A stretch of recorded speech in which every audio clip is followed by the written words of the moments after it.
Assalamualaikum warahmatullahi wabarakatuh. Brother and sister, hashtag itu hashtag cara jaga kereta. Ya, sekarang contoh. Jadi ini kita ada contoh sebuah kereta Pro 2 Viva. Okay, Viva 850 yang ketika memandu dia keluarkan enjin bunyi sempuk 3 silinder popang-popong.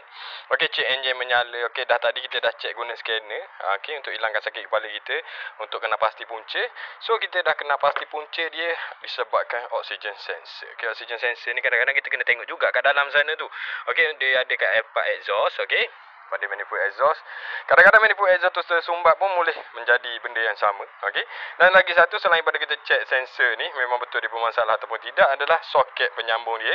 Mungkin current tak ada ke wayar putus ke, so yang tu memang menjadi punca jugalah kenapa cek enjin tu menyala.